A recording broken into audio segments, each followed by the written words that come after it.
명란젓 3숟갈. 그게 제 제목이었습니다. 아들이랑 며느리, 손주들이 외출한 어느 오후였습니다. 냉장고를 열었더니 빨간 명란젓이 눈에 들어왔습니다. 너무 먹고 싶었습니다. 숟가락으로 3번 떠서 입에 넣었습니다. 그게 끝이었습니다. 며칠 뒤 손녀가 며느리 휴대폰을 보여줬습니다. 제 이름이 이렇게 저장돼 있었습니다.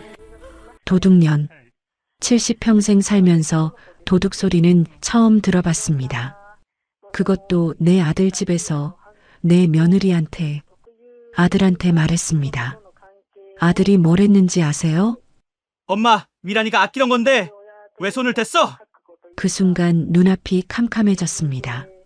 남편 죽고 3억을 줬습니다. 매일 새벽같이 일어나 손주들 밥 해줬습니다.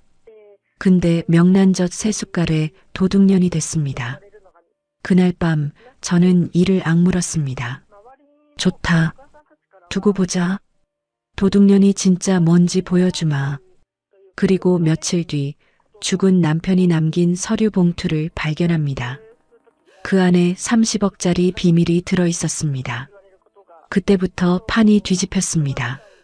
명란젓 도둑년 취급하던 그 며느리가 제 앞에 무릎 꿇고 우는 날까지. 굴뚝 연기 따라 옛 생각 나시죠? 고부간에 쌓인 이야기, 혼자 사귀지 마시고 여기서 함께 나눠요. 아직 구독 전이시라면 구독, 좋아요, 알림 설정 꾹 눌러주세요. 여러분 편에서 항상 함께 하겠습니다. 최영희는 올해 70살이 됐습니다. 2년 전 남편 최만호가 세상을 떠난 뒤로 외아들 준혁이네 아파트에서 함께 살고 있었어요. 영희에게 남은 가족이라곤 아들 준혁과 며느리 미란, 그리고 손주 둘이 전부였습니다. 매일 아침 영희는 새벽 5시면 눈이 떠졌습니다. 나이가 들면 잠이 없어진다더니 정말 그랬어요. 영희는 조용히 부엌으로 가서 손주들 아침밥을 준비했습니다. 초등학교 5학년 민지와 3학년 민준이가 먹을 밥을 짓고 국을 끓이고 반찬을 데웠어요. 이게 영희가 이 집에서 할 수 있는 유일한 일이었습니다. 며느리 정미라는 온라인에서 옷가게를 운영했습니다. 바쁘다는 핑계로 집안일은 손도 대지 않았어요. 아침이면 화장만 하고 나가고 저녁이면 지친 얼굴로 돌아왔습니다. 미라는 시어머니 영희가 집에 있는 게 못마땅한 눈치였어요. 영희가 거실에 앉아 있으면 한숨을 푹 쉬었고 영희가 텔레비전을 보면 인상을 찌푸렸습니다. 영희는 그런 며느리 눈치를 보며 하루하루를 보냈습니다. 내 아들 집인데 왜 이렇게 숨이 막히는지 모르겠어요. 영희는 종종 방에 들어가 죽은 남편 사진을 바라보며 한숨을 삼켰습니다. 어느 토요일 오후였습니다. 아들 준혁은 회사 일로 나갔고 며느리 미라는 손주들을 데리고 문화센터에 갔어요. 집에 영희 혼자 남았습니다. 영희는 점심을 먹으려고 부엌으로 갔습니다. 냉장고 문을 열었어요. 그때 냉장고 안쪽 깊숙한 곳에서 빨간 것이 눈에 들어왔습니다. 명란젓이었어요. 영희는 침을 꿀떡 삼켰습니다. 명란젓을 본 게 얼마만인지 몰랐어요.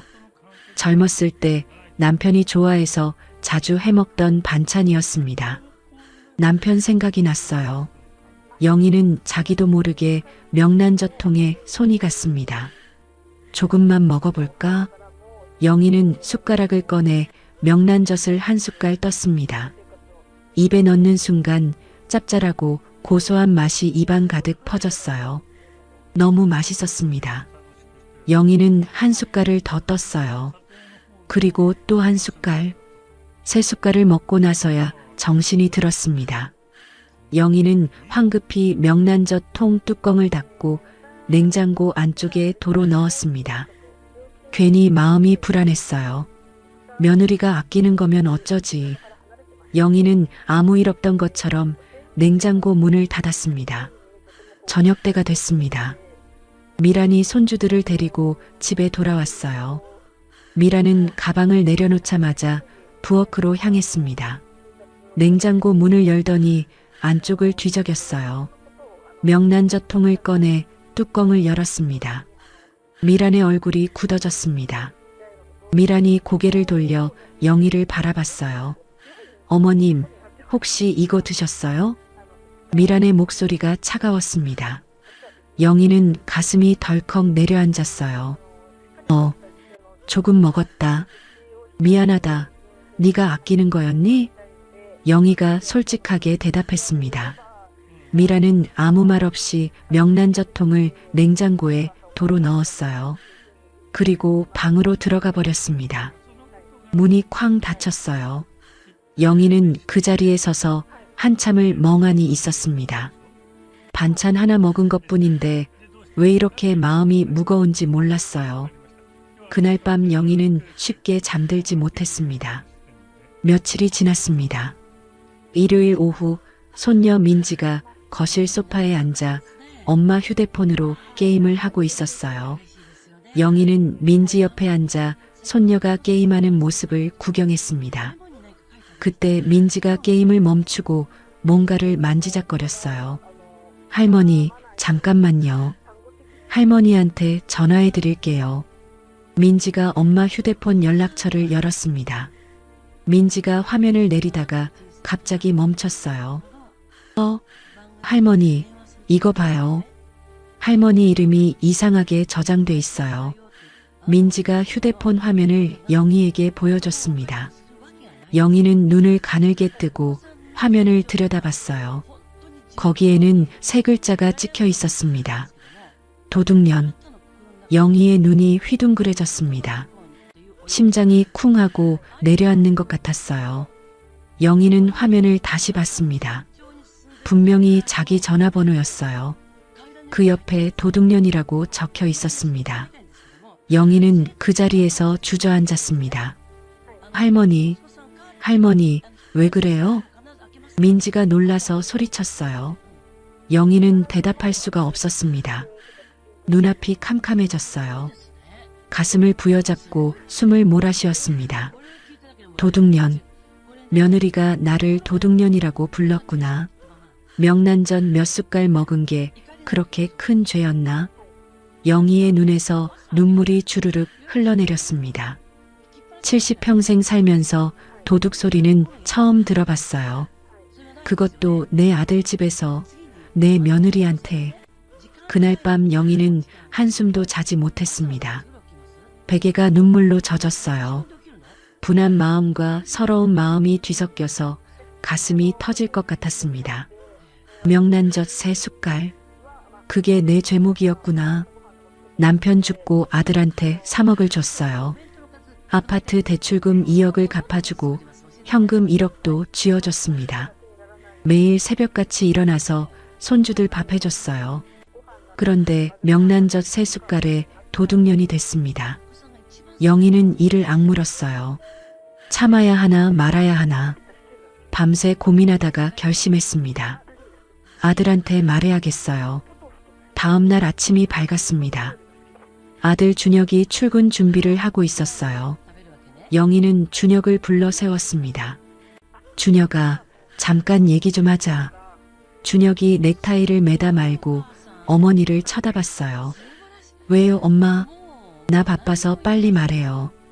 영희는 떨리는 목소리로 말했습니다. 미란이 휴대폰에 내 이름이 도둑년이라고 저장돼 있더라. 이게 대체 어떻게 된 일이니? 준혁의 표정이 굳어졌습니다.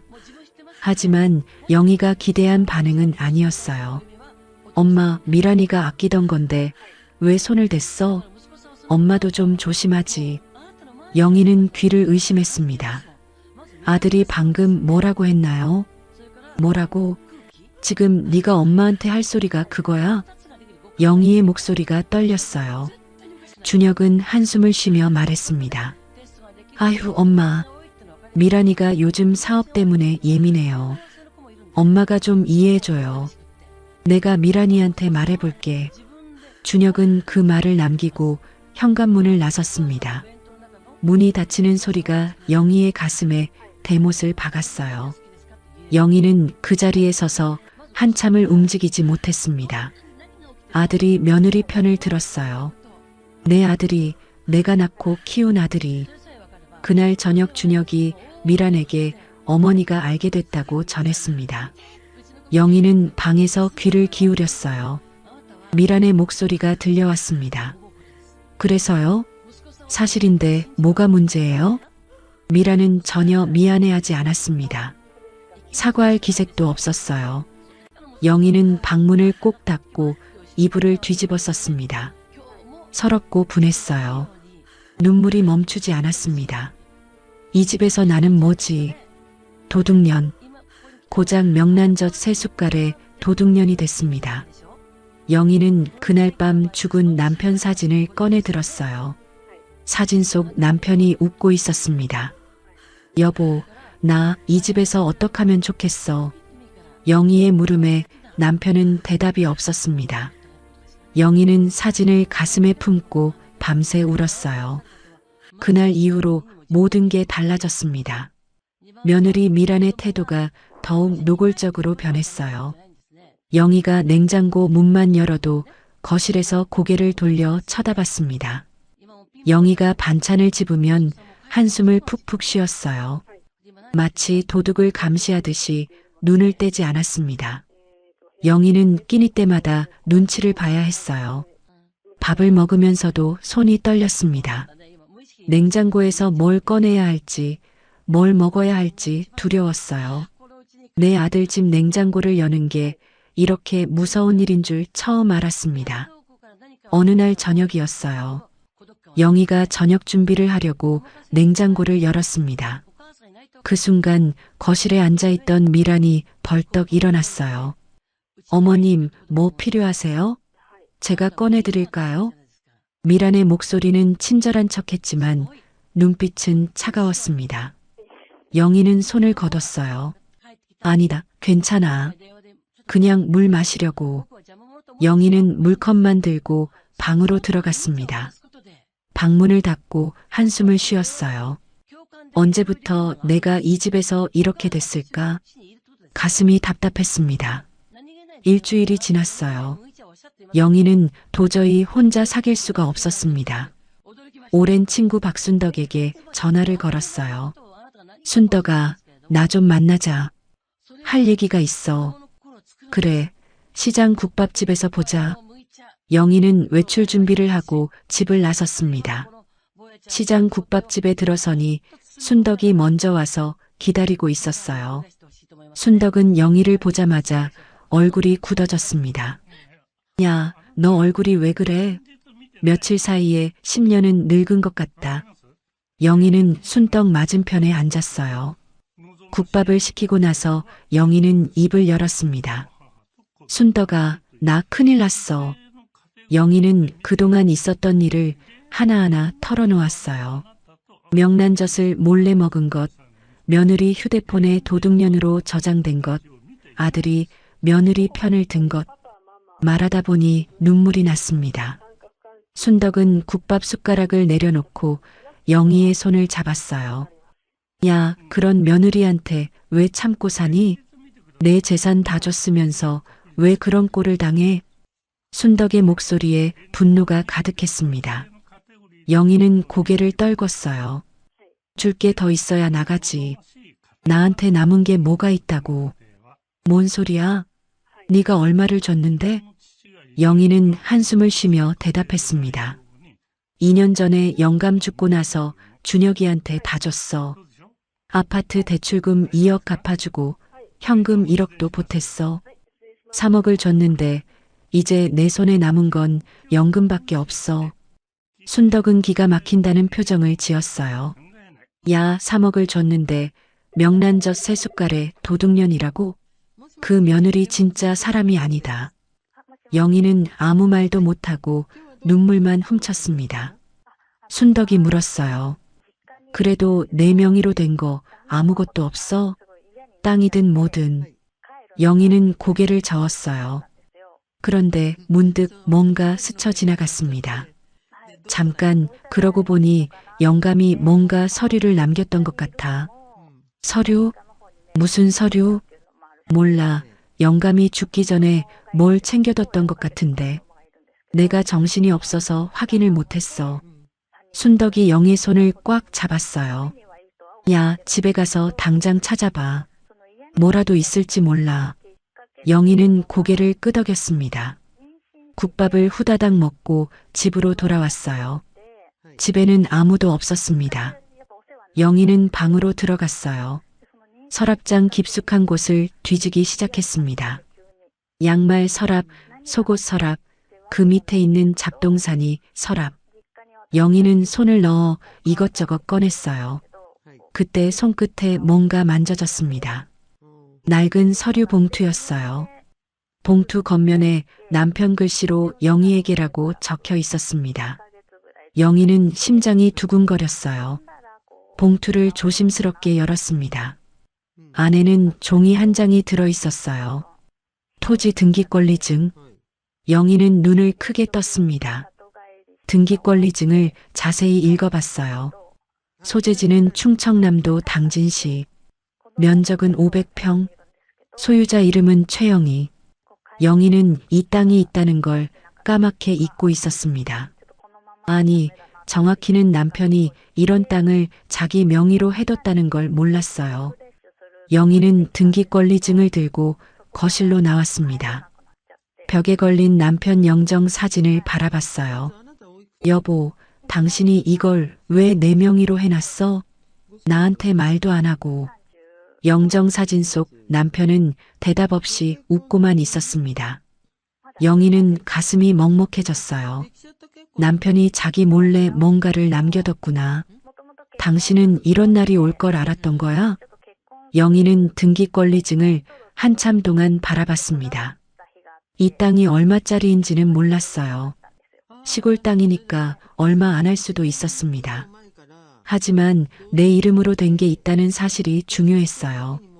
영희는 등기권리증을 다시 봉투에 넣었습니다. 서랍장 맨 밑에 깊숙이 숨겨뒀어요. 아들한테도 며느리한테도 말하지 않기로 했습니다. 일단은 이 땅이 얼마짜리인지 알아봐야겠어요. 영희는 내일 당진에 내려가 보기로 마음먹었습니다. 그날 밤이었어요. 영희는 방에 누워서 천장을 바라봤습니다. 내일 당진에 가면 뭔가 달라질까? 이 땅이 내 인생을 바꿔줄 수 있을까? 영희는 남편 사진을 가슴에 품었어요. 여보, 당신이 뭘 남겨줬는지 모르겠지만 나 이제 눈치 안 보고 살고 싶어. 창밖으로 달빛이 쏟아졌습니다. 영희는 오랜만에 마음이 조금 가벼워졌어요. 내일이면 뭔가 알게 되겠지. 영희는 그렇게 생각하며 눈을 감았습니다. 새벽이 밝았어요. 영희는 평소보다 일찍 일어났습니다. 손주들 아침밥을 차려놓고 아들 부부가 출근하기 전에 슬쩍 말했어요. 나 오늘 친구 만나러 가서 좀 늦을 거다. 준혁은 관심 없다는 듯이 고개만 끄덕였습니다. 미라는 쳐다보지도 않았어요. 영희는 쓸쓸한 마음을 삼키고 집을 나섰습니다. 시외버스 터미널로 향했어요. 당진행 버스표를 끊었습니다. 버스에 올라 창가 자리에 앉았어요. 버스가 출발했습니다. 창밖으로 서울 풍경이 스쳐 지나갔어요. 영희는 품 안에 넣어둔 등기권리증 봉투를 만져봤습니다. 이 종이 한 장이 내 인생을 바꿔줄까? 아니면 그냥 시골 밭대기로 끝날까? 영희는 알 수 없었어요. 하지만 한 가지는 확실했습니다. 이제 더 이상 도둑년으로 살고 싶지 않았어요. 뭐가 됐든 내 힘으로 뭔가를 해보고 싶었습니다. 버스는 고속도로를 달렸어요. 영희는 창밖을 바라보며 생각에 잠겼습니다. 2시간 뒤면 당진에 도착합니다. 그곳에서 영희의 운명이 어떻게 바뀔지는 아무도 몰랐어요. 당진에 도착한 건 점심때가 다 돼서였습니다. 영희는 버스에서 내려 주위를 둘러봤어요. 시골 특유의 한적한 풍경이 눈에 들어왔습니다. 서울과는 완전히 다른 공기였어요. 영희는 먼저 등기권리증에 적힌 주소를 찾아갔습니다. 택시를 타고 20분쯤 달렸어요.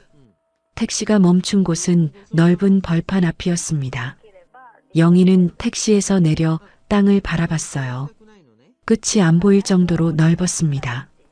이게 다 내 땅이라고? 영희는 믿기지 않았어요.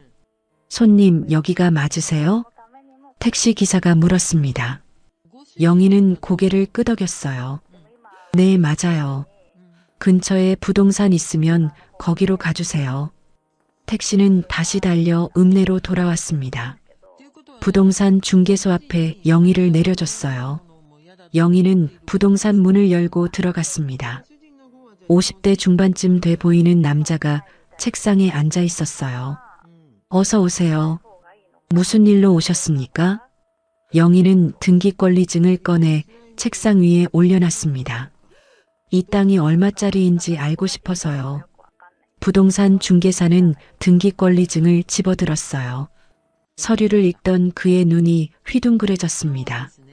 어머님, 잠시만요. 그는 컴퓨터를 켜서 뭔가를 검색했어요. 한참을 들여다보더니 고개를 들었습니다. 어머님, 이 땅 본인 소유 맞으시죠? 네, 제 명의예요. 돌아가신 남편이 제 이름으로 해놨더라고요. 부동산 중개사의 얼굴에 놀라운 표정이 떠올랐습니다. 어머님, 이 땅 작년에 개발 예정 지역으로 묶였어요. 지금 시세로 한 20억은 받으실 수 있습니다. 영희는 귀를 의심했어요. 뭐라고요? 20억이요? 아니, 그게 무슨 소리예요? 시골 땅이 20억이나 해요? 어머님, 여기가 얼마 전에 산업단지 개발 예정 지역으로 지정됐어요. 평당 시세가 400만 원은 나갑니다. 500평이시니까 20억이요. 영희는 다리가 풀려 의자에 털썩 주저앉았습니다. 20억이라니. 숫자가 너무 커서 실감이 나지 않았어요. 부동산 중개사가 물을 한 잔 따라줬습니다. 어머님, 괜찮으세요? 영희는 물을 받아 벌컥벌컥 마셨어요. 손이 떨렸습니다. 그런데 말이에요. 부동산 중개사가 말을 이었습니다. 개발이 본격적으로 시작되면 더 오를 수도 있어요. 급하게 팔지 마시고 좀 지켜보세요. 제 명함 드릴 테니 연락처 저장해 두세요. 영희는 명함을 받아들었어요. 손이 아직도 떨리고 있었습니다. 20억. 남편이 이런 땅을 내 이름으로 남겨놨구나. 영희의 눈에서 눈물이 흘러내렸어요. 여보, 당신이 이런 걸 남겨줬어. 영희는 혼잣말을 중얼거렸습니다. 부동산 중개사가 휴지를 건넸어요. 어머님, 남편분이 참 지혜로우셨네요. 이 땅 잘 지키세요. 영희는 고개를 끄덕이고 부동산을 나섰습니다. 한편 그 시각 서울에서는 난리가 나고 있었어요. 며느리 미란이 운영하던 온라인 쇼핑몰에 대형 사고가 터졌습니다. 지난달에 들여온 봄 신상 옷들이 전부 불량이었어요. 원단에서 이상한 냄새가 나고 세탁하면 색이 빠지고 바느질이 엉망이었습니다. 고객들의 환불 요청이 폭주했어요. 하루에 100건, 200건씩 환불 요청이 들어왔습니다. 인터넷 게시판에는 악성 후기가 쏟아졌어요. 사기꾼 업체, 옷에서 시궁창 냄새나요. 절대 사지 마세요. 미라는 거래처에 전화를 걸었습니다. 원단을 납품한 업체였어요. 여보세요? 사장님, 저 정미란인데요. 원단에 문제가 있어서요. 전화기 너머로 차가운 목소리가 들렸습니다. 죄송합니다, 고객님. 저희 업체는 이번 달 초에 폐업했습니다. 네, 폐업이요? 그럼 환불은요? 보상은요? 죄송합니다. 더 이상 도와드릴 수가 없습니다. 전화가 끊겼어요. 미라는 휴대폰을 집어던질 뻔했습니다. 미라는 부랴부랴 회계사에게 전화를 걸었어요. 손실 규모를 계산해달라고 했습니다. 1시간 뒤 회계사에게서 답이 왔어요. 사장님, 환불금하고 위약금 합치면 3억은 넘을 것 같습니다. 3억? 미라는 눈앞이 캄캄해졌습니다. 저녁 때 준혁이 퇴근했어요. 미라는 준혁에게 사정을 털어놓았습니다. 준혁의 얼굴이 새하얗게 질렸어요. 3억? 그 돈을 어디서 구해? 준혁이 머리를 쥐어뜯었습니다. 미란이 말했어요. 어머님한테 말씀드려봐. 시골에 땅이 있다고 하지 않았어? 그 땅이 뭐 얼마나 한다고. 밭대기 몇 평일 텐데. 준혁은 시큰둥하게 대답했습니다. 하지만 다른 방법이 없었어요. 바로 그때 현관문이 열렸습니다. 당진에서 돌아온 영희였어요. 영희는 아무 일 없다는 듯 거실로 들어왔습니다. 아들 부부의 표정이 심상치 않았어요. 하지만 영희는 모른 척했습니다. 엄마, 어디 갔다 오셨어요? 준혁이 물었어요. 영희는 태연하게 대답했습니다. 응, 친구 만나고 왔다. 영희는 방으로 들어갔어요. 문을 닫고 한숨을 내쉬었습니다. 20억. 이 사실을 아들한테 말해야 할까? 아니면 숨겨야 할까? 영희는 며느리 휴대폰에 저장된 도둑년 3글자가 떠올랐어요. 냉장고 문을 열 때마다 감시하던 그 눈빛이 생각났습니다. 아들이 며느리 편을 들며 했던 말이 귓가에 맴돌았어요. 엄마가 왜 남의 반찬을 건드려? 영희는 입술을 꽉 깨물었습니다. 말하지 말자. 이 땅은 내 거야. 내가 도둑년 소리 들으면서 지켜야 할 이유가 없어. 영희는 등기권리증을 서랍장 깊숙한 곳에 다시 숨겼습니다. 며칠이 지났어요. 미란의 쇼핑몰 상황은 점점 나빠졌습니다. 환불금이 눈덩이처럼 불어났어요. 카드 대금도 밀리기 시작했습니다. 어느 저녁 준혁이 영희에게 다가왔어요. 표정이 어두웠습니다. 엄마, 할 말이 있어요. 영희는 아들을 쳐다봤습니다. 뭔데? 혹시 아버지가 남긴 땅 있으면 좀 팔 수 있어요? 우리가 지금 급해서요. 영희는 속으로 씁쓸하게 웃었어요. 돈이 급하니까 이제야 어머니를 찾는구나. 그런 거 없다. 영희는 단호하게 대답했습니다. 준혁의 눈이 커졌어요. 진짜요? 아버지가 뭔가 남기셨을 것 같은데. 있어봤자 농 몇 평인데 팔아봐야 얼마 안 돼. 영희는 대충 얼버무렸습니다. 거실에 앉아있던 미란이 그 말을 들었어요. 실망한 표정을 지으며 방으로 들어가 버렸습니다. 영희는 그 뒷모습을 바라봤어요. 명란젓 3숟갈에 도둑년이라 부르더니 이제 와서 돈이 필요하다고? 영희의 마음이 더욱 굳어졌습니다. 그날 밤 영희는 방에서 남편 사진을 꺼내 들었어요. 여보, 내가 잘하고 있는 거지? 당신이 남겨준 거 지켜야 하는 거 맞지? 영정 사진 속 남편은 여전히 웃고만 있었습니다. 영희는 사진을 가슴에 품고 눈을 감았어요. 이제 어떻게 해야 할지 천천히 생각해 봐야겠습니다. 20억이라는 돈이 내 인생을 어떻게 바꿔놓을지. 영희는 알 수 없었지만 한 가지는 분명했어요. 더 이상 도둑년으로 살지 않겠다고. 영희는 그렇게 다짐하며 밤을 보냈습니다. 며칠 후 아침이었습니다. 영희의 휴대폰이 울렸어요. 화면에 순덕이 이름이 떴습니다. 여보세요? 야, 나야. 지금 당장 나와. 시장 국밥집에서 보자. 급한 거야. 순덕의 목소리가 들떠 있었어요. 영희는 궁금한 마음에 서둘러 집을 나섰습니다. 국밥집에 도착하니 순덕이 먼저 와서 기다리고 있었어요. 순덕의 얼굴이 환하게 빛나고 있었습니다. 야, 앉아. 내가 좋은 소식 가져왔어. 영희는 순덕 맞은편에 앉았어요. 무슨 소식인데 그래? 순덕이 목소리를 낮추며 말했습니다. 내 조카 있잖아, 재민이. 걔가 부동산 전문가야. 내가 내 당진 땅 얘기를 슬쩍 했거든. 뭐? 왜 남한테 말을 해? 영희가 눈을 흘겼어요. 순덕이 손을 내저었습니다. 아이고, 걱정 마. 재민이는 입이 무거워. 그리고 이게 중요한 게 아니야. 순덕이 영희 손을 덥석 잡았어요. 야, 내 당진 땅 개발 확정 소식이 떴대. 산업단지 착공이 내년으로 확정됐어. 그래서 땅값이 더 올랐대. 30억도 넘게 받을 수 있다더라.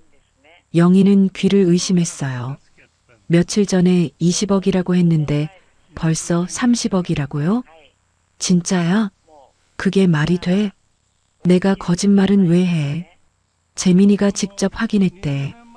개발 호재가 터지면서 땅값이 확 뛰었다더라. 영희는 멍하니 앉아 있었습니다. 30억이라니. 평생 만져본 적 없는 돈이었어요. 순덕이 영희 어깨를 흔들었습니다. 야, 정신 차려. 이게 좋은 소식이잖아. 아니, 너무 갑자기 큰 돈이 생기니까 정신이 없어서. 영희가 멍한 표정으로 대답했어요. 순덕이 진지한 얼굴로 말했습니다. 근데 영희야, 내가 한마디만 할게. 뭔데? 그 돈 아들한테 주면 안 돼. 영희는 순덕을 바라봤어요. 순덕이 말을 이었습니다. 야, 정신 차려. 네가 도둑년이야, 네가. 명란젓 3숟갈 먹었다고 도둑년 소리 듣는 집에 왜 30억을 갖다 바쳐? 영희는 아무 말도 못했어요. 순덕의 말이 맞았습니다. 그 돈 줘봐라. 며느리 사업 구멍 메우고 나면 너한테 남는 거 없어. 또 도둑년 취급받으면서 살 거야? 영희는 고개를 숙였어요. 순덕이 영희 손을 꼭 잡았습니다. 영희야, 이번에는 네가 똑똑하게 굴어야 해. 알았지? 영희는 천천히 고개를 끄덕였습니다. 알았어. 말 안 할게. 국밥집을 나온 영희는 복잡한 마음으로 걸었어요. 30억? 이 돈으로 뭘 할 수 있을까? 아들한테 줘야 하나 말아야 하나. 영희는 걷다가 문득 발걸음을 멈췄습니다. 아들이 나한테 뭐라고 했지? 엄마가 왜 남의 반찬을 건드려? 며느리는 나를 도둑년이라고 불렀어. 냉장고 열 때마다 감시하듯 쳐다봤지. 영희의 마음이 굳어졌어요. 그래, 말 안 한다. 이 돈은 내 거야. 집으로 돌아온 영희는 저녁을 준비했습니다. 아들 부부가 퇴근하고 돌아왔어요. 준혁의 얼굴이 어두웠습니다. 저녁 식사 중에 준혁이 입을 열었어요. 엄마, 진짜로 아버지가 남긴 땅 없어요? 영희는 젓가락을 내려놓았습니다. 없다니까 없어. 왜 자꾸 물어? 아버지가 뭔가 남기셨을 것 같아서요. 서류 같은 거 못 보셨어요? 영희는 아들의 눈을 똑바로 쳐다봤어요. 있어봤자 논 몇 평이야. 팔아봤자 얼마 안 돼. 미란이 옆에서 한숨을 쉬었습니다. 노골적으로 실망한 표정이었어요. 미란은 밥도 제대로 안 먹고 방으로 들어가 버렸습니다. 영희는 미란의 뒷모습을 바라봤어요. 돈이 필요하니까 갑자기 시어머니한테 관심이 생겼구나. 명란젓 먹었다고 도둑년이라 부르던 사람이. 영희는 마음속으로 중얼거렸습니다. 너희한테 줄 돈은 없어. 다음날 영희는 혼자 은행에 갔습니다. 본인 명의 통장을 새로 개설했어요. 앞으로 무슨 일이 생기더라도 내 돈은 내가 관리해야겠다고 생각했습니다. 은행을 나온 영희는 순덕에게 전화를 걸었어요. 순덕아, 내 조카 재민이 만나볼 수 있을까? 그럼 내가 연락해 줄게. 내일 시간 돼? 응, 내일 만나자. 다음 날 오후 영희는 순덕과 함께 박재민을 만났습니다. 재민은 30대 후반의 젊은 남자였어요. 부동산 회사에서 일한다고 했습니다. 재민은 영희의 등기권리증을 살펴봤어요. 어머님, 이 땅 위치가 정말 좋습니다. 산업단지 한복판이에요. 그래서 얼마나 받을 수 있어요? 지금 당장 팔면 30억 정도 받으실 수 있어요. 근데 제 생각에는 조금 더 기다리시는 게 좋을 것 같습니다. 왜요? 재민이 서류를 정리하며 말했습니다. 내년 하반기에 개발 착공이 확정되면 35억까지도 가능합니다. 땅값이 더 오를 수 있어요. 영희는 고개를 끄덕였어요. 그럼 좀 더 기다려 볼게요. 네, 어머님. 제가 시세 변동 있으면 바로 연락드릴게요. 그리고 이 일은 비밀로 해드릴 테니 걱정 마세요. 재민이 웃으며 말했습니다. 영희는 안심이 됐어요. 믿을 수 있는 사람이 생겼다는 게 얼마나 든든한지 몰랐습니다. 상담을 마치고 나온 영희는 순덕에게 말했어요. 순덕아, 고마워. 네가 아니었으면 어떡할 뻔했어. 뭘 친구 좋다는 게 뭐야? 근데 영희야, 이제 어떡할 거야? 영희는 잠시 생각했어요. 일단은 조용히 있을 거야. 땅은 손주들한테 물려줄 생각이야. 손주들한테? 응. 내 아들은 나한테 뭐 해준 게 없어. 며느리는 말할 것도 없고. 근데 손주들은 죄가 없잖아. 순덕이 고개를 끄덕였습니다. 그래, 내 맘대로 해. 내 재산이니까. 영희는 집으로 돌아오는 길에 남편 산소에 들렀습니다. 산소 앞에 서서 영희는 조용히 말했어요. 여보, 당신이 남겨준 거 잘 쓸게. 이제 눈치 안 보고 살 거야. 바람이 불어왔습니다. 마치 남편이 대답하는 것 같았어요. 영희는 눈물을 훔치고 산소를 내려왔습니다. 집에 도착하니 해가 지고 있었어요. 영희는 현관문을 열고 들어갔습니다. 거실에 아무도 없었어요. 영희는 방으로 들어가 서랍장을 열었습니다. 등기권리증 봉투를 꺼내 한참을 바라봤어요. 30억? 이 종이 한 장이 내 인생을 바꿔줄 거야. 더 이상 도둑년으로 살지 않을 거야. 영희는 봉투를 다시 서랍장 깊숙이 넣었습니다. 그리고 남편 사진을 꺼내 가슴에 품었어요. 여보, 조금만 더 기다려줘. 내가 꼭 행복해질게. 창밖으로 저녁 노을이 붉게 물들었습니다. 영희는 오랜만에 마음이 따뜻해지는 걸 느꼈어요. 희망이라는 게 이런 거구나. 영희는 그렇게 생각하며 눈을 감았습니다. 한 달이 지났습니다. 영희는 그동안 조용히 준비를 해왔어요. 순덕의 도움으로 시장 근처에 작은 원룸을 알아봤습니다. 보증금 500만 원에 월세 30만 원짜리 방이었어요. 영희는 일부러 작은 방을 골랐습니다. 30억짜리 땅이 있지만 그 돈은 손대지 않기로 했어요. 그 재산은 손주들에게 물려줄 거였습니다. 영희는 국민연금으로 충분히 살 수 있는 방을 선택했어요. 이사 날짜를 정했습니다. 아들 부부에게는 아무 말도 하지 않았어요. 영희는 혼자서 짐을 조금씩 쌌습니다. 옷가지 몇 벌, 남편 사진, 그리고 등기권리증 봉투. 그게 영희가 가져갈 전부였어요. 이사 전날 밤이었습니다. 영희는 잠을 이룰 수가 없었어요. 거실로 나와 손주들 방문 앞에 섰습니다. 살금살금 문을 열고 들어갔어요. 민지와 민준이가 나란히 누워 자고 있었습니다. 영희는 손주들 얼굴을 한참 동안 바라봤어요. 민지의 이마에 살짝 입을 맞췄습니다. 민준이의 볼을 손끝으로 어루만졌어요. 영희의 눈에서 눈물이 흘러내렸습니다. 얘들아, 할머니가 미안해. 할머니가 떠나도 건강하게 잘 자라야 한다. 영희는 책상 위에 용돈 봉투 2개를 올려놓았어요. 각각 10만 원씩 넣어뒀습니다. 영희가 줄 수 있는 전부였어요. 방을 나온 영희는 거실에 서서 집안을 둘러봤습니다. 2년 동안 살았던 집이에요. 눈치 보며 밥 먹고 냉장고 열기가 무서웠던 집, 도둑년 소리 들었던 집. 영희는 고개를 저었어요. 더 이상 미련 갖지 말자. 내일이면 이 집을 떠난다. 다음 날 아침이 밝았습니다. 영희는 평소처럼 손주들 아침밥을 차렸어요. 아들 부부와 손주들이 밥을 먹고 각자 출근하고 등교했습니다. 집에 혼자 남은 영희는 미리 싸둔 짐을 들었어요. 작은 캐리어 하나가 전부였습니다. 영희는 식탁 위에 메모지를 꺼냈어요. 펜을 들고 글을 썼습니다.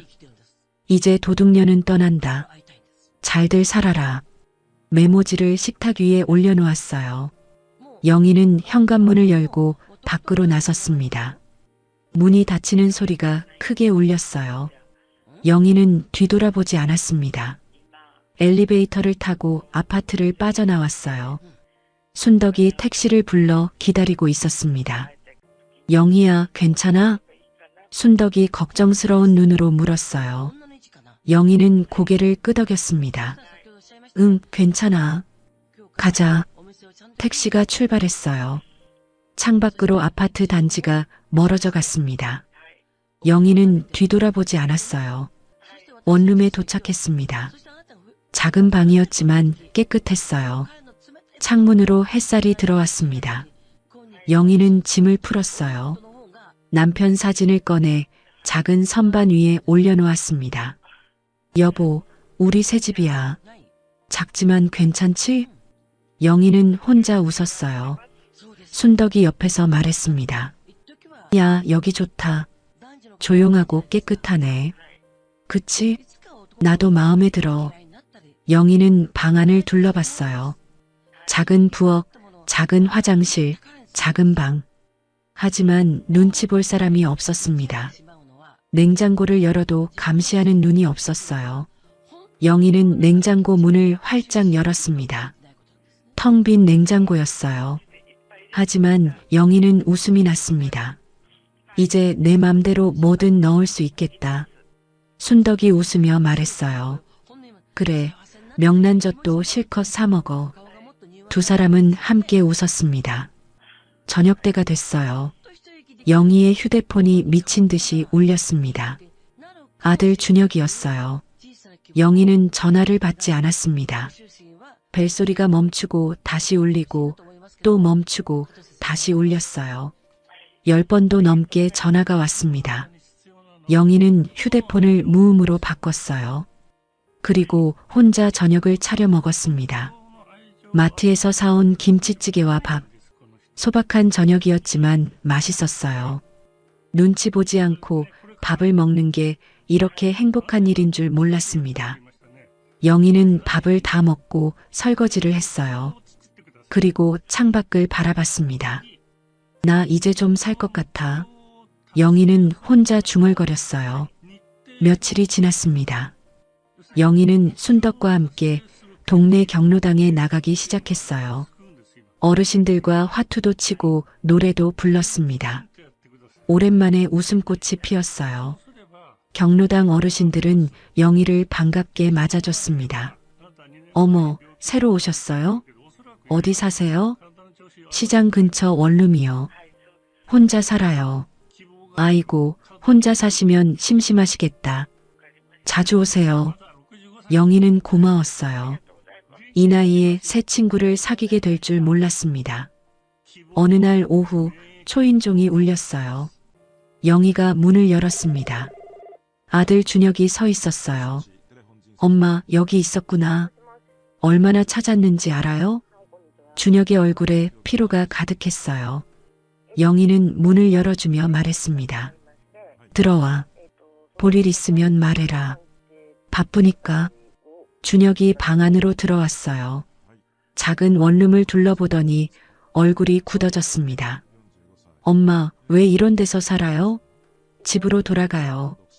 영희는 피식 웃었어요. 돌아가서 뭐해? 도둑년 소리 또 들으라고? 준혁이 움찔했습니다. 엄마, 그건 미란이가 잘못한 거예요. 내가 얘기할게요. 됐어. 나 여기가 좋아. 영희는 단호하게 말했어요. 준혁이 머뭇거리다가 입을 열었습니다. 엄마, 사실 부탁할 게 있어서 왔어요. 뭔데? 미란이 사업이 완전히 망했어요. 빚이 너무 많아요. 혹시 아버지 남긴 땅 정말 없어요? 영희는 아들의 눈을 똑바로 쳐다봤어요. 없다니까 없어. 엄마, 진짜로요? 지금 우리 진짜 급해요. 영희는 한숨을 쉬었어요. 그리고 천천히 말했습니다. 준혁아, 미란이한테 전해라.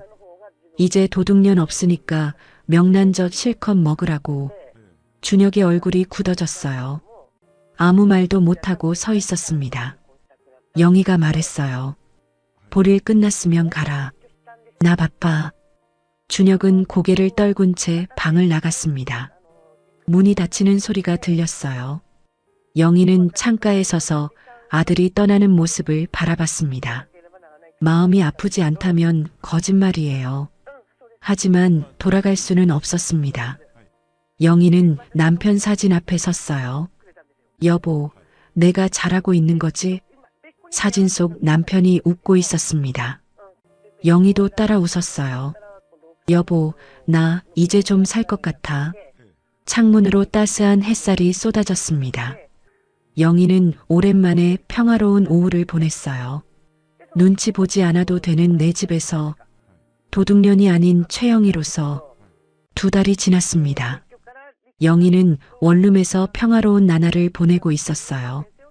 경로당에도 꾸준히 나가고 순덕과 자주 만나며 지냈습니다. 눈치 볼 일 없는 생활이 이렇게 편한 줄 몰랐어요. 하지만 아들 부부의 상황은 완전히 달라졌습니다. 며느리 미란의 쇼핑몰은 결국 폐업했어요. 환불금, 위약금, 밀린 카드값까지 더해져 빚이 4억으로 불어났습니다. 채권자들에게서 독촉 전화가 쏟아졌어요. 준혁도 회사에서 위기를 맞았습니다. 구조조정 대상자가 되어 권고사직 압박을 받았어요. 월급은 줄었는데 대출 이자는 계속 나갔습니다. 신용등급이 떨어지기 시작했어요. 어느 날 준혁에게 은행에서 연락이 왔습니다. 최준혁 고객님, 대출 이자가 3달째 연체 중입니다. 이번 달 안에 납부하지 않으시면 담보 처분 절차에 들어갑니다. 준혁은 전화를 끊고 머리를 쥐어뜯었어요. 담보가 뭐냐고요? 이 아파트였습니다. 2년 전 어머니가 대출금 2억을 갚아줬던 바로 그 아파트요. 미란이 거실로 나왔어요. 무슨 전화야? 은행에서 왔어. 이자 못 내면 아파트 경매 넘긴대. 미란의 얼굴이 새하얗게 질렸습니다. 경매? 그럼 우리 어디서 살아? 나도 몰라. 돈이 없는데 어떡해. 준혁이 소파에 털썩 주저앉았어요. 미란이 다급하게 말했습니다. 친정에 얘기해 볼게. 아빠한테 빌려달라고. 미란은 친정아버지에게 전화를 걸었어요. 사정을 설명하고 도와달라고 애원했습니다. 하지만 친정아버지의 대답은 냉정했어요. 미란아, 네가 뿌린 씨앗은 네가 거둬라. 우리가 도와줄 형편이 안 된다. 아빠, 제발요. 한 번만요. 안 된다. 끊는다. 전화가 뚝 끊겼습니다. 미라는 친정 어머니에게도 전화를 걸었어요. 하지만 대답은 마찬가지였습니다. 미란아, 우리도 여유 없어. 미안하다. 미라는 휴대폰을 내려놓고 눈물을 흘렸어요. 준혁이 옆에 앉았습니다. 친정도 안 된대? 미란이 고개를 끄덕였어요. 두 사람은 한참 동안 말없이 앉아 있었습니다. 미란이 먼저 입을 열었어요. 어머니한테 빌어봐. 엄마한테? 그래도 아들이잖아. 설마 모른 척 하시겠어? 준혁은 망설였어요. 지난번에 찾아갔을 때 어머니의 차가운 눈빛이 떠올랐습니다. 하지만 다른 방법이 없었어요. 준혁은 어머니에게 전화를 걸었습니다. 엄마, 나야. 왜? 영희의 목소리가 차가웠어요. 준혁은 울먹이며 말했습니다. 엄마, 나 진짜 큰일 났어. 아파트 경매 넘어가게 생겼어. 제발 도와줘. 영희는 한참 동안 아무 말이 없었어요. 그리고 천천히 대답했습니다. 나한테 있는 게 뭐가 있다고 그러니? 나도 연금으로 겨우 사는데. 엄마, 아버지, 땅 정말 없어? 제발, 진짜 급해. 없다니까 없어. 나한테 돈 없어. 엄마, 준혁이 소리쳤어요. 하지만 영희는 전화를 끊어버렸습니다. 준혁은 휴대폰을 바닥에 내동댕이 쳤어요. 미란이 물었습니다. 뭐래? 없대. 돈 없대. 미란의 얼굴이 일그러졌어요. 며칠 후 미란이 직접 영희의 원룸을 찾아갔습니다. 영희가 문을 열었어요. 미란이 서 있었습니다. 눈이 퉁퉁 부어 있었어요. 미란은 말없이 영희 앞에 무릎을 꿇었습니다. 그리고 울면서 말했어요. 어머님, 제가 잘못했어요. 한 번만 도와주세요. 제발이요. 영희는 무릎 꿇은 며느리를 내려다봤습니다. 가슴 한구석이 먹먹했어요. 하지만 쉽게 마음이 풀리지 않았습니다. 영희가 천천히 입을 열었어요. 내 이름이 뭐라고 저장돼 있었지? 미란이 고개를 떨궜습니다. 아무 말도 못했어요. 영희가 다시 물었습니다. 도둑년, 맞지? 미란의 어깨가 떨렸어요. 눈물이 바닥에 뚝뚝 떨어졌습니다. 영희는 차갑게 말했어요. 도둑년이 무슨 돈이 있어서 도와줘. 가난한 도둑은 줄 게 없어. 미란이 고개를 들었습니다. 어머님, 제발이요. 딱 한 번만요. 됐어. 가라. 영희는 문을 닫아버렸어요. 문 닫히는 소리가 크게 울렸습니다. 미란은 복도에서 오열했어요. 한참을 울다가 비틀거리며 일어났습니다. 엘리베이터를 타고 내려가는 미란의 모습이 처량했어요. 한 달 뒤 결국 아파트가 경매에 넘어갔습니다. 영희가 2년 전 갚아줬던 대출금 2억. 그 돈이 고스란히 날아갔어요. 아들 부부는 아파트에서 쫓겨났습니다. 새로 구한 집은 반지하 단칸방이었어요. 보증금 300만 원, 월세 35만 원. 햇빛도 잘 안 드는 축축한 방이었습니다. 이삿짐을 옮기는 날이었어요. 준혁과 미란이 트럭에서 짐을 내리고 있었습니다. 손주 민지와 민준이도 작은 짐을 들고 있었어요. 아이들 얼굴에 웃음이 없었습니다. 영희는 멀리서 그 모습을 지켜봤어요. 순덕이 옆에 있었습니다. 야, 괜찮아? 순덕이 물었어요. 영희는 대답하지 않았습니다. 그냥 아들 부부가 짐 옮기는 모습을 바라봤어요. 손주들이 무거운 짐을 들고 반지하 계단을 내려갔습니다. 민지가 발을 헛디뎌 넘어질 뻔했어요. 준혁이 얼른 달려가 손녀를 잡아줬습니다. 영희의 눈에 눈물이 고였어요. 손주들은 죄가 없는데 저 아이들이 무슨 잘못이야.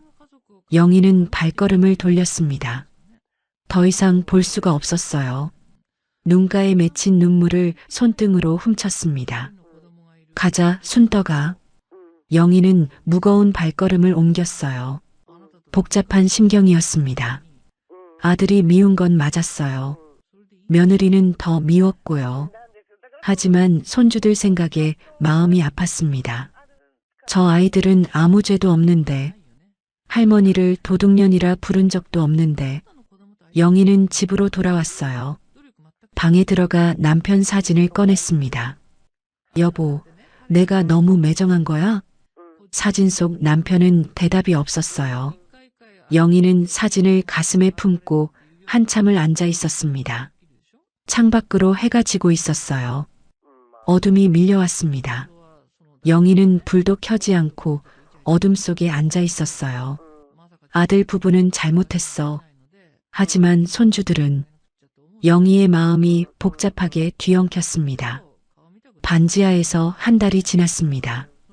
준혁은 완전히 달라졌어요. 매일 새벽 5시에 일어나 배달 아르바이트를 나갔습니다. 오토바이를 타고 이 집 저 집 음식을 배달했어요.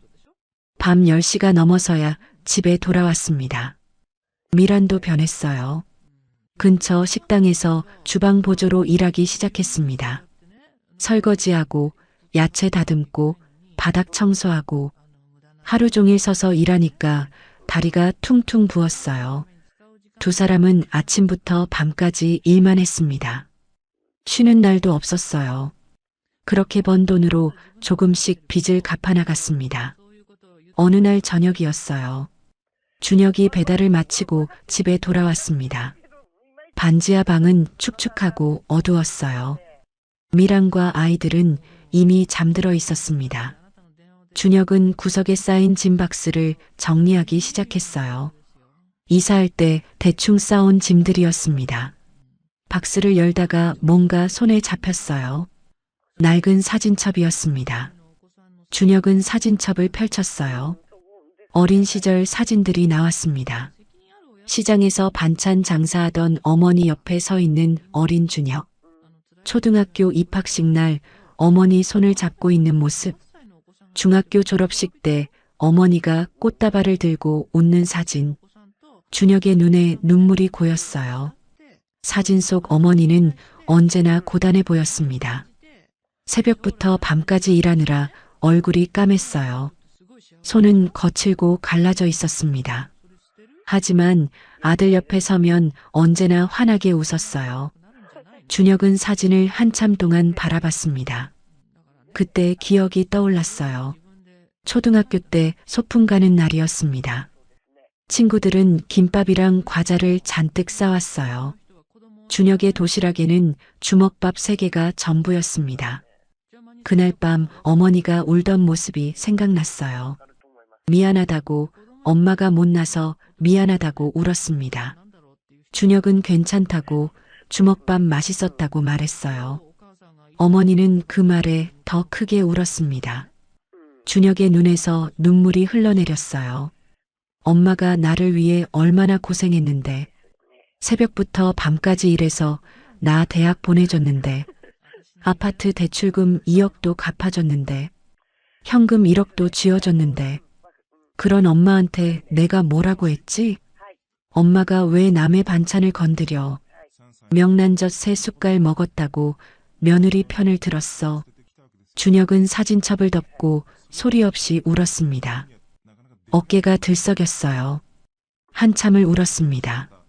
다음 날 오후 준혁은 어머니를 찾아갔어요. 배달 일을 잠깐 쉬고 원룸으로 향했습니다. 영희가 문을 열었어요. 아들이 서 있었습니다. 얼굴이 많이 수척해져 있었어요. 뭐야, 왜 왔어? 영희가 무뚝뚝하게 물었습니다. 준혁은 대답 대신 갑자기 무릎을 꿇었어요. 영희가 놀랐습니다. 야, 뭐 하는 짓이야? 일어나. 준혁이 고개를 숙인 채 말했어요. 엄마, 정말 죄송해요. 뭐? 그동안 엄마한테 얼마나 못됐는지 이제야 알겠어요. 진짜 죄송해요. 준혁의 목소리가 떨렸습니다. 눈물이 뚝뚝 떨어졌어요. 어젯밤에 어릴 때 사진 봤어요. 시장에서 반찬 파시던 엄마 사진. 나 대학 보내려고 새벽부터 밤까지 일하셨잖아요. 영희는 아무 말 없이 아들을 내려다봤습니다. 근데 나는 엄마한테 뭘 했어요. 명란젓 먹었다고 며느리 편들고 도둑년 소리 듣는데도 모른 척하고 준혁이 바닥에 이마를 찧었어요. 엄마, 잘못했어요. 정말 잘못했어요.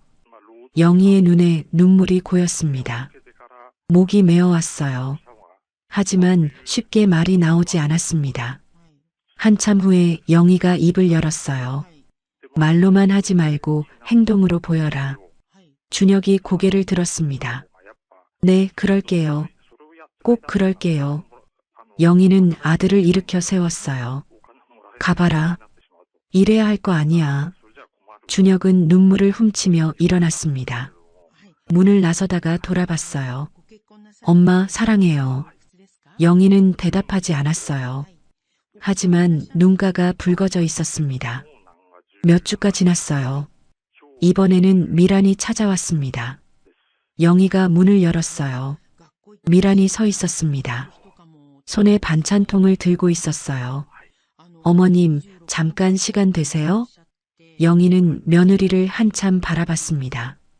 그리고 문을 열어줬어요. 미란이 조심스럽게 들어왔습니다. 반찬통을 내밀었어요. 어머님, 이거 제가 만든 거예요. 맛은 없어도 받아주세요.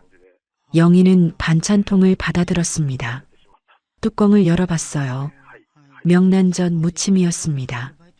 시장에서 명란젓을 사다가 직접 참기름과 깨를 넣어 무친 것 같았어요. 서툴지만 정성이 느껴졌습니다.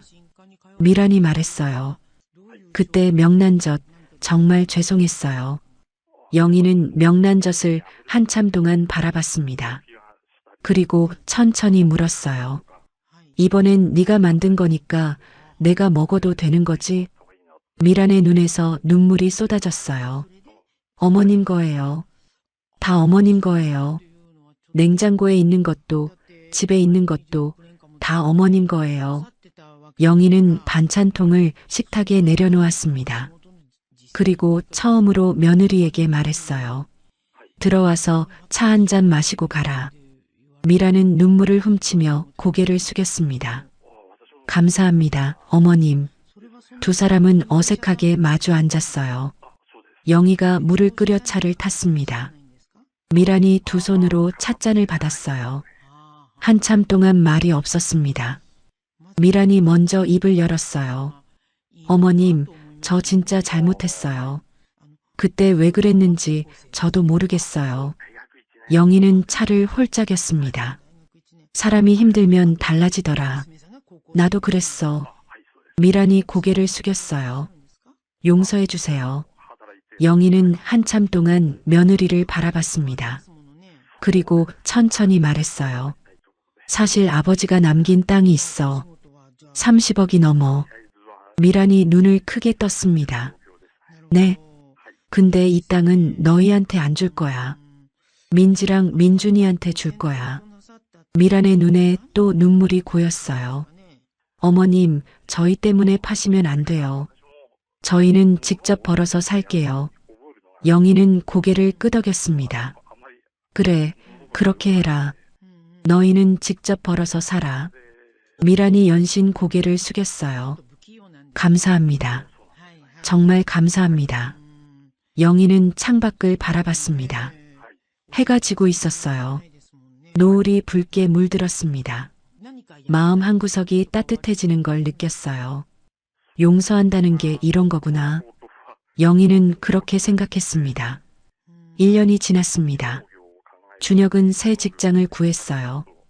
중소기업 영업부 대리로 다시 시작했습니다.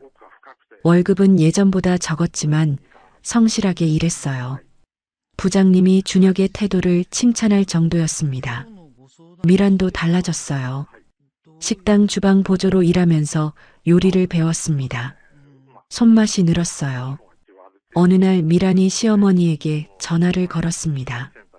어머님, 저 반찬 가게 차리려고요. 조언 좀 해주실 수 있으세요? 영희는 깜짝 놀랐어요. 뭐, 반찬 가게? 네, 어머님. 어머님이 만드신 반찬 먹어보니까 진짜 맛있더라고요. 저도 배우고 싶어요. 영희는 웃음이 났습니다. 평생 반찬 장사하던 솜씨가 이제야 쓸모가 생겼어요. 그래, 가르쳐 줄게. 이리 와라. 미라는 시어머니에게 반찬 만드는 법을 배웠습니다. 김치 담그는 법, 나물 무치는 법, 젓갈 양념하는 법. 영희는 평생 쌓은 노하우를 며느리에게 알려줬어요. 몇 달 후, 미라는 작은 반찬 가게를 열었습니다. 시장 구석에 있는 허름한 가게였어요. 하지만 정성을 담아 반찬을 만들었습니다. 아이고, 여기 반찬 맛있네. 누가 만든 거야? 손님들이 하나둘 늘어났어요. 단골이 생기기 시작했습니다. 가게는 조금씩 자리를 잡아갔어요. 아들 부부는 빚을 거의 다 갚았습니다. 반지하를 벗어나 작은 빌라로 이사했어요. 크지 않았지만 깨끗한 집이었습니다. 햇빛도 잘 들어왔어요. 이사하는 날 영희가 화분을 들고 찾아왔습니다. 거실에 들어서며 주위를 둘러봤어요. 여기 괜찮네. 밝고 좋다. 미란이 환하게 웃었습니다. 어머님 오신다고 열심히 청소했어요. 영희는 화분을 내밀었어요. 이 집에선 행복하게 살아라. 미란이 두 손으로 화분을 받았습니다. 감사합니다, 어머님. 그때 미란이 휴대폰을 꺼냈어요. 화면을 영희에게 보여줬습니다. 어머님, 이거 보세요. 영희는 눈을 가늘게 뜨고 화면을 봤어요. 연락처 화면이었습니다. 거기에는 이렇게 적혀 있었어요. 우리 어머님. 영희의 눈이 커졌습니다. 이게 뭐야? 어머님 전화번호예요. 이제 이게 어머님 이름이에요. 영희는 화면을 한참 바라봤어요. 도둑년이 아니라 우리 어머님이었습니다. 영희가 천천히 말했어요. 글자 3개가 사람 마음을 이렇게 바꾸는구나. 미란의 눈에 눈물이 고였습니다. 어머님, 제가 정말 잘못했어요. 그때 왜 그랬는지 아직도 부끄러워요. 영희는 며느리 어깨를 툭툭 쳤어요. 됐어. 다 지난 일이야. 이제 잘하면 돼. 미란이 고개를 숙였습니다. 감사합니다. 며칠 후 영희의 휴대폰이 울렸어요. 박재민이었습니다. 어머님, 좋은 소식이에요. 뭔데요? 당진 땅 개발이 본격적으로 시작됐어요. 보상금 일부가 먼저 나옵니다. 한 5억 정도요. 영희는 놀랐습니다. 5억이요? 네, 나머지는 개발 완료되면 순차적으로 나와요. 어머님, 이 돈 어떻게 하실 거예요? 영희는 잠시 생각했어요. 그리고 대답했습니다. 일부는 기부하고 싶어요. 어린이 복지 시설에요. 기부요? 정말이세요? 네, 남편이 남겨준 건데 좋은 데 쓰고 싶어요. 박재민이 감탄했습니다. 어머님, 정말 대단하세요. 영희는 기부 절차를 밟았어요. 남편 이름으로 장학금도 만들었습니다. 어려운 학생들을 돕는 장학금이었어요. 기부 소식을 들은 손녀 민지가 눈을 반짝였습니다. 할머니, 진짜 멋있어요. 할머니가 영웅이에요. 영희는 민지 머리를 쓰다듬었어요. 할아버지가 남긴 거야. 할아버지한테 고맙다고 해. 할아버지, 고마워요. 민지가 천장을 보며 외쳤습니다. 영희는 웃음이 났어요. 명절이 다가왔습니다. 추석이었어요. 아들 부부와 손주들이 영희의 원룸에 모였습니다. 작은 방이 꽉 찼어요. 하지만 불편하지 않았습니다. 오히려 따뜻했어요. 영희는 남편 영정사진 앞에 차례 음식을 차렸습니다. 온 가족이 함께 절을 올렸어요. 영희가 영정사진 앞에서 속삭였습니다. 여보, 우리 가족 이제 괜찮아졌어. 걱정 마. 차례를 마치고 저녁 식사를 했어요. 미란이 직접 만든 반찬들이 식탁에 올라왔습니다. 그 중에 명란젓 무침이 있었어요. 미란이 영희 앞에 명란젓을 놓으며 말했습니다. 어머님, 이번에도 제가 만든 거예요. 많이 드세요. 영희는 명란젓을 바라봤어요. 2년 전 냉장고에서 몰래 먹던 그 명란젓이 떠올랐습니다. 그때는 3숟갈 먹었다고 도둑년 소리를 들었어요. 영희는 피식 웃었습니다. 그래, 오늘은 실컷 먹어야겠다. 영희가 명란젓을 한 숟갈 크게 떴어요. 입에 넣었습니다. 짭짤하고 고소한 맛이 퍼졌어요. 맛있네. 솜씨가 많이 늘었어. 미란이 환하게 웃었습니다. 정말요? 감사해요, 어머님. 손주 민준이가 물었어요. 할머니, 명란젓 맛있어요? 응, 맛있어. 너도 먹어볼래? 네. 영희가 민준이 밥 위에 명란젓을 올려줬어요. 민준이가 맛있게 먹었습니다. 영희는 가족들이 밥 먹는 모습을 바라봤어요. 아들 준혁, 며느리 미란, 손녀 민지, 손자 민준 모두 웃고 있었습니다. 영희의 눈에 눈물이 고였어요.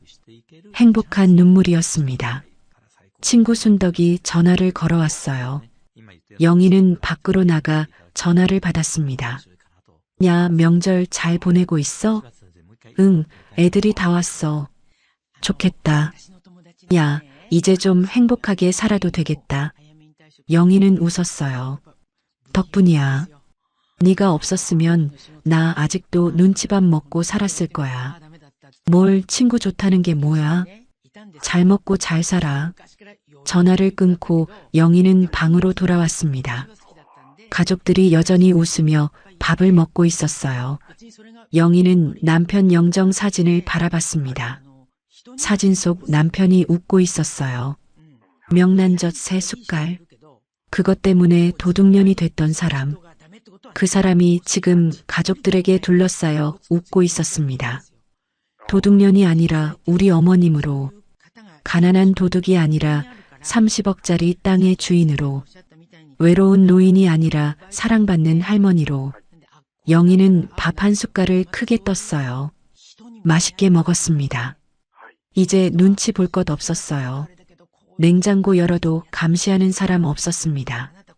명란젓 먹어도 도둑 소리 안 들었어요. 영희는 생각했습니다. 명란젓 3숟갈로 도둑년이 됐던 그 사람은 결국 가장 큰 보물을 가진 사람이 됐다고, 그 보물은 다시 찾은 가족의 사랑이었다고. 창밖으로 보름달이 떠올랐습니다. 환하고 둥근 달이었어요. 영희는 달을 바라보며 미소 지었습니다. 이제 진짜 행복해도 되겠구나. 영희는 그렇게 생각했습니다.